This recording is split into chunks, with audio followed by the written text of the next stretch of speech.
Hello guys, what's up, how are you. आप देख रहे हैं केमिकल पॉइंट और मैं हूं अनीश कुमार। आज हम लोग इस वीडियो में क्लास 12th बायोलॉजी के sexual reproduction in flowering plant के बहुत ही महत्वपूर्ण टॉपिक क्रॉस पॉलिनेशन के बारे में जानने वाले हैं। तो क्रॉस पॉलिनेशन की जो डिफिनीसन है और उसकी जो संबंधित कुछ कॉन्ट्रीवेंसेस है उसको हमने कुछ पीछे की वीडियोज में बताया हुआ है। आप लोग अगर वहाँ पर जाकर देखेंगे तो आपको ये वाला वीडियो ज़्यादा समझ में आएगा। तो मैं आपसे रिक्वेस्ट करूँगा कि अगर आप लोगों ने इसके पीछे की वीडियो नहीं देखी है तो उसमें जाकर आप लोग देख सकते हैं। हमारे चैनल पे जाकर सबको प्लेलिस्ट में देख सकते हैं। अब देखिए, हम लोग लास्ट जो वीडियो हुई थी उसमें हमने क्रॉस पॉलिनेशन की डिफिनीशन को बताया था कि क्रॉस पॉलिनेशन क्या होता है। तो देखिए, क्रॉस पॉलिनेशन क्या होता है एक बार हम इसको रिवाइज करते हैं और इससे संबंधित जो भी कॉन्ट्रीवेंसेस है, जैसे यूनिसेक्सुअलिटी है, सेल्फ स्टेरिलिटी है, सेल्फ पॉइजनिंग है, डाइकोगैमी है, हेट्रोमार्फिज्म है और हर्कोगैमी है, इसके बारे में अध्ययन करेंगे। ये बहुत ही इंपॉर्टेंट टाइप जो टॉपिक्स हैं वो क्रॉस पॉलिनेशन से संबंधित, ये कई बार आपके एग्जाम में डायरेक्टली पूछे जाते हैं। तो देखिए, हम इसको यहाँ पे क्रॉस पॉलिनेशन को थोड़ा सा डिफाइन करते हैं, उसके बाद फिर आगे चलते हैं।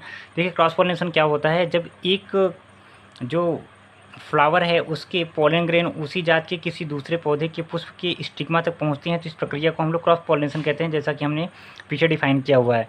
तो अब आप देखिए, क्रॉस पॉलिनेशन तो हमने देख लिया। क्रॉस पॉलिनेशन क्या होता है, जब कोई भी एक, यहाँ पर देखिए एक प्लांट है, इसके अंदर पोलन ग्रेन बन रहा है। ये पोलन ग्रेन ये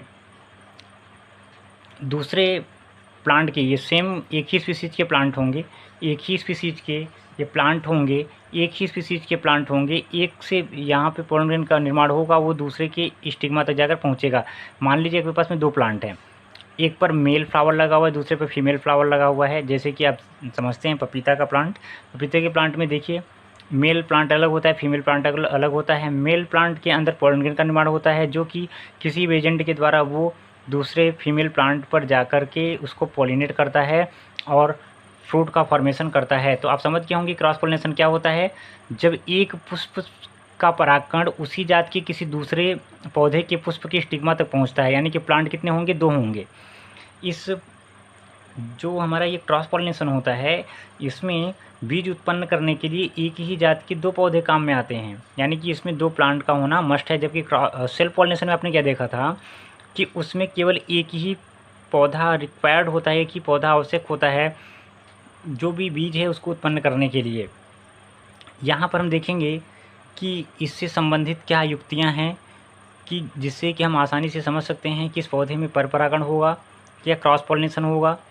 तो उसको हम यहाँ पर सबसे पहले देखेंगे यूनिसेक्सुअलिटी। यूनिसेक्सुअलिटी क्या होती है, जब देखिए जो भी यूनिसेक्सुअल फ्लावर होंगे उसमें मेल और फीमेल रिप्रोडक्टिव ऑर्गन अलग अलग फ्लावर पर होते हैं, अलग अलग फ्लावर पर होंगे।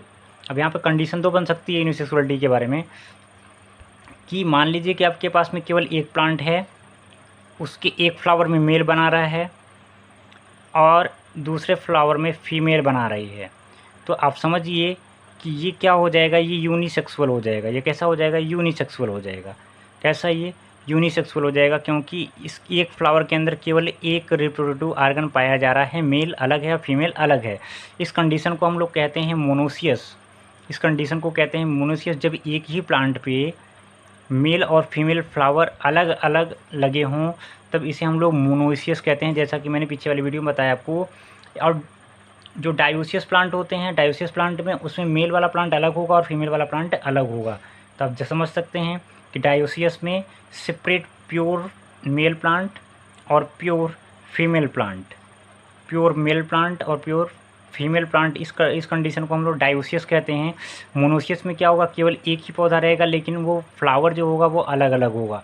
तो आप समझ गए होंगे कि यूनिसेक्सुअलिटी क्या होती है। अब एग्जांपल अगर हम देखें तो मोनोसियस प्लांट में अगर हम देखें, जैसे कि लौकी है, कद्दू है, खीरा है, मक्का है, एरम है आदि, ये सभी मोनोसियस प्लांट है। यानी कि इसमें मोनोसियस, इसमें एक ही प्लांट पर अलग अलग मेल और फीमेल फ्लावर होते हैं। जबकि डायोसियस में क्या कंडीशन होती है, जब मेल तथा फीमेल दो अलग अलग प्लांट पर होते हैं, जैसे कि अभी मैंने आपको बता दिया। अब ये देखिए, हम अगले टॉपिक के बारे में बात करते हैं जो है कि हमारा सेल्फ स्टेरिलिटी। अगर आपको मेरी वॉइस या किसी भी चीज़ से प्रॉब्लम है तो आप कमेंट सेक्शन में ज़रूर बोल दीजिएगा, मैं उसमें सुधार करने की कोशिश करूँगा।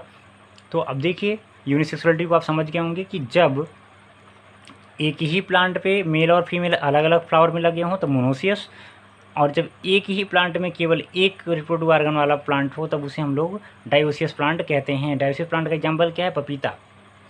डायोसियस में क्या है? पपीता। पपीता, भांग, केवड़ा, ये सभी पौधे जो होते हैं ये डायोसियस होते हैं। ये मेल और फीमेल प्लांट अलग अलग होते हैं। अगर हम बात करें सेल्फ स्टेरिलिटी की, जिसको हम लोग हिंदी में बोलेंगे स्वबंध्यता। स्वबंध्यता यह वह दशा है जिसमें एक पुष्प का फर्टिलाइजेशन उसके ही परागकण द्वारा नहीं हो सकता है। जैसे एग्जाम्पल के रूप में प्लेसीफोरा, झुमक लता जिसे बोला जाता है, आलू है, तंबाकू है, मालवा है, इन पौधों में सेल्फ स्टेरिलिटी होती है। सेल्फ स्टेरिलिटी का मतलब आप समझिए कि एक ऐसी कंडीशन है जिसमें एक फ्लावर का निषेचन उसी के ही परागकणों के द्वारा नहीं हो सकता है। मतलब कंडीशन देखिएगा, कंडीशन क्या है?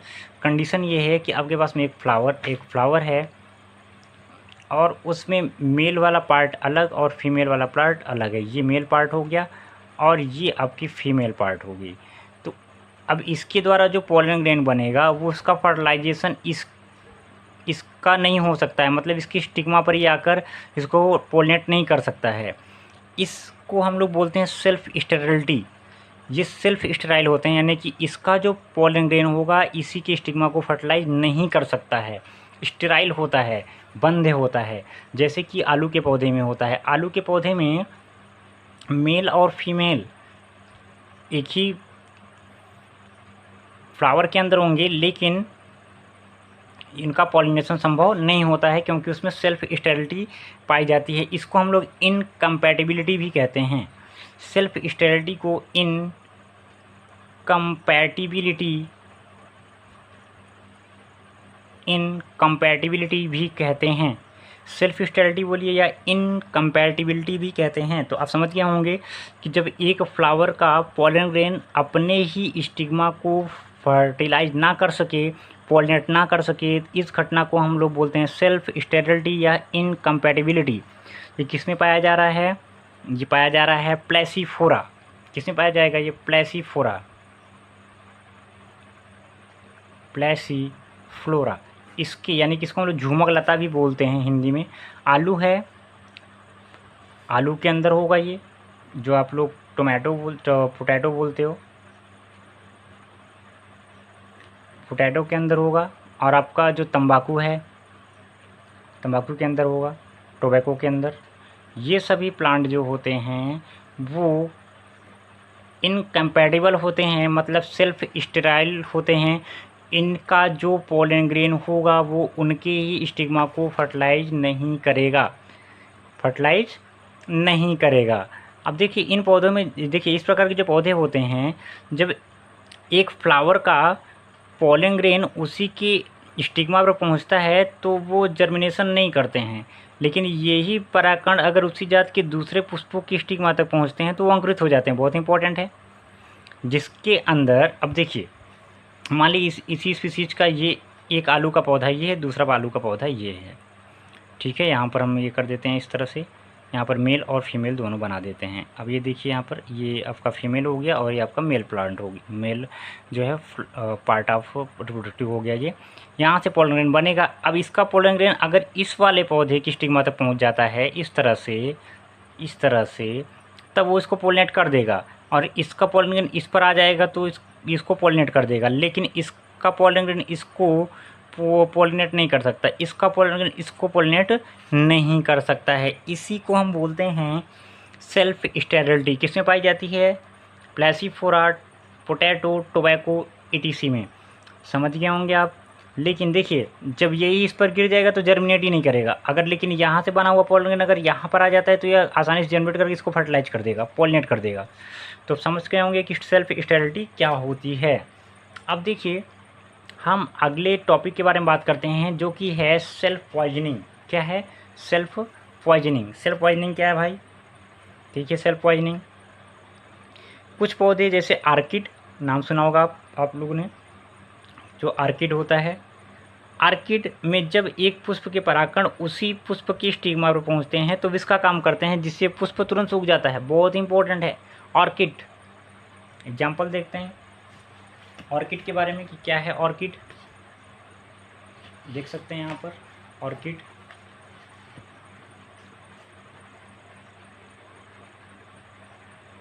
जो ऑर्किड का प्लांट होता है, मान लीजिए ये ऑर्किड का प्लांट है और इसके अंदर मेल और फीमेल दोनों, ये फीमेल और ये मेल, इसका अगर पॉलन इसके ऊपर आ जाता है ऑर्किड का, तो ये फ्लावर तुरंत ही क्या हो जाएगा, सूख जाएगा। ये फ्लावर क्या हो जाएगा, तुरंत ही सूख जाएगा। इसको हम लोग बोलते हैं सेल्फ पॉइजनिंग,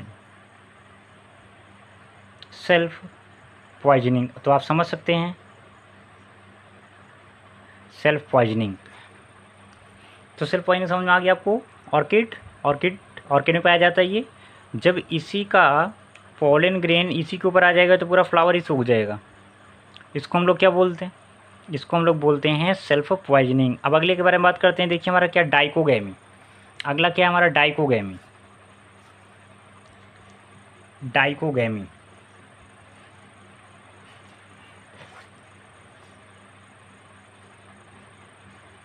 डाइकोगैमी के बारे में बात करते हैं कि डाइकोगैमी क्या है। देखिए डाइकोगैमी क्या है, जब देखिए बहुत से जो बाइसेक्सुअल फ्लावर होते हैं उसमें मेल और फीमेल रिप्रोडक्टिव ऑर्गन अलग अलग समय पर जो है मैच्योर होते हैं, पकते हैं। इसी को हम लोग डाइकोगैमी कहते हैं। अगर अलग अलग टाइम पर, मान लीजिए कि ये है आपका गुलाब का फूल, रोज़, ये देखिए रोज़ है, इसको हम बना देते हैं इस तरह से, आप लोग इसको माइंड मत करिएगा। ये देखिए इसके अंदर पॉलन ग्रेन बनेगा और यहीं पर क्या होगी, ये स्टिग्मा स्टाइल और ओवरी होगी। अब देखिए, अब ये मान लीजिए कि आपका एंथर है, ये जल्दी से मैच्योर हो गया और ये अभी मैच्योर नहीं हुई है। इसी प्रोसेस को, यानी कि अलग अलग टाइम पर जब मेल और फीमेल ऑर्गन अलग अलग टाइम पे पकते हैं, तो इसी को हम लोग बोलते हैं डाइकोगैमी। क्या बोलते हैं, डाइकोगैमी। अब इसमें भी दो कंडीशन हो सकती है। मान लीजिए कि पॉलन ग्रेन पहले पक जाता है, तो इसको हम लोग बोलते हैं प्रोटैंड्री। क्या बोलते हैं, प्रोटैंड्री, इसको प्रोटैंड्री बोलेंगे। सेकंड में इस, अगर हम लोग देखें जिसमें कि फीमेल वाला पार्ट पहले पक जाता है, तो इसको हम बोलेंगे क्या, इसको बोलेंगे हम लोग प्रोटोजेनी। प्रोटोजेनी, तो आप ध्यान रखिएगा, प्रोटैंड्री और प्रोटोजेनी। देखिए अगर हम प्रोटैंड्री की बात करें, किसमें ये पहले पक जाता है, जैसे गुड़हल है, कपास है, सूरजमुखी है, गेंदा है, धनिया है, सौंफ है, बेला है, जैस्मिन जिसे बोला जाता है, इन सभी में मेल वाला पार्ट पहले पक जाता है। और अगर हम बात करें जैसे बरगद है, पीपल है, अशोक का आपका जो प्लांट होता है, शरीफा होता है, और चंपा जिसे बोलते हैं, मिचेलिया, और जिसे अर्कमुल बोलते हैं, गुलाब है, तंबाकू है, इन सभी में प्रोटोजेनी पाई जाती है। यानी कि फीमेल वाला पार्ट पहले आपका मैच्योर हो जाता है, मेल वाला पार्ट बाद में मैच्योर होता है। इसको हम लोग बोलते हैं डाइकोगैमी। आपको समझ में आ गया। और डाइकोगैमी किसे कहते हैं, प्रोटैंड्री और प्रोटोजेनी। जब आपका मेल वाला पहले पके तो उसे हम लोग प्रोटैंड्री, और जब फीमेल वाला पहला पके तो इसे हम लोग बोलते हैं क्या, इसे हम लोग बोलेंगे प्रोटोजेनी। तो समझ गए होंगे आप। अब हेट्रोमॉर्फिज्म किसे कहते हैं। जब देखिए हेट्रोमॉर्फिज्म का मतलब क्या होता है, हेट्रोमॉर्फिज्म में कुछ पौधे ऐसे होते हैं जिसका जो एंथर सैक होता है और जो स्टिग्मा होती है उसकी जो पोजीशन है उस पर पुष्प दो प्रकार के होते हैं, जिसे हम डाइमॉर्फिक फ्लावर कहते हैं। अगर तीन प्रकार के होते हैं तो ट्राइमॉर्फिक कहलाते हैं। पुष्पों में ये विषमरूपता दो कारण होती है। पहला होता है हेट्रोएंथी और सेकंड वन होता है हेट्रोस्टाइल। तो हेट्रोएंथी में क्या होगा कि जब विभिन्न पुष्पों के पुंकेसर भिन्न भिन्न लंबाई के हों तब इसे हम लोग बोलते हैं हेट्रोएंथी। और जब वर्तिकाग्र अलग अलग लंबाई के होते हैं तब उसे हम लोग बोलते हैं हेट्रोस्टाइल। तो लिख देते हैं यहाँ पर, आप देखिए। अब हम अगले टॉपिक के बारे में बात करेंगे जो कि है हमारा क्या, हेट्रोमॉर्फिज्म। हेट्रोमॉर्फिज्म, देखिए हेट्रोमॉर्फिज्म क्या होती है। मान लीजिए कि एक प्लांट है, इसके ये प्लांट का ये फ्लावर है, फ्लावर के अंदर क्या बन रहा है, आपका जो स्टैमेन है वो बन रहे हैं, ये आप देख सकते हैं। अगर ये स्टैमेन भिन्न भिन्न लंबाई के हों तो इसे हम बोलेंगे इसे क्या बोलेंगे हम लोग? हेट्रोएंथी। क्या बोलेंगे? हेट्रोएंथी। और अगर इसी तरह से दूसरा फ्लावर हो जिसमें कि जो आपके स्टिग्मा है, स्टाइल ओवरी, यानी कि ये जो आपके ऊपर कार्पेल है, अगर इसकी लंबाई भिन्न भिन्न होती है, अलग अलग छोटी बड़ी पाई जाती हैं, तब इसे हम लोग बोलेंगे क्या? हेट्रोस्टाइलिटी। हेट्रोस्टाइली। तो ये हेट्रोस्टाइली होते हैं और हेट्रोएंथी होते हैं। तो आपको समझ में आ गया होगा कि क्या होते हैं हेट्रोमॉर्फिज्म। हेट्रोमॉर्फिज्म यही है कि जब आपके पास में एक फ्लावर हो और उसमें भिन्न भिन्न लंबाई के आपके स्टेमेंस हों, तो इसे हम लोग हेट्रोएंथी कहेंगे। और जब गायनोसियम भिन्न भिन्न लंबाई की होंगी तो इसे हम लोग हेट्रोस्टाइली बोलेंगे। ठीक है, तो हम लोग यहीं पे करते हैं एंड इस क्लास को। और जो आगे वाली क्लास आएगी उसमें हम लोग मोड्स और जो एजेंसीज ऑफ क्रॉस पॉलिनेशन है कि क्रॉस पॉलिनेशन किन किन विधियों के द्वारा होता है, तो इसे हम लोग नेक्स्ट वीडियो में देखेंगे। आप लोग इस वीडियो को ज़रूर लाइक करिएगा, और अगर कोई प्रॉब्लम होती है आपको इस वीडियो से संबंधित तो आप बेशक कमेंट कर सकते हैं। जहाँ भी प्रॉब्लम होगी मैं उसका रिप्लाई देने का प्रयास करूँगा। ओके, तो मिलते हैं नेक्स्ट वीडियो में, तब तक के लिए थैंक यू।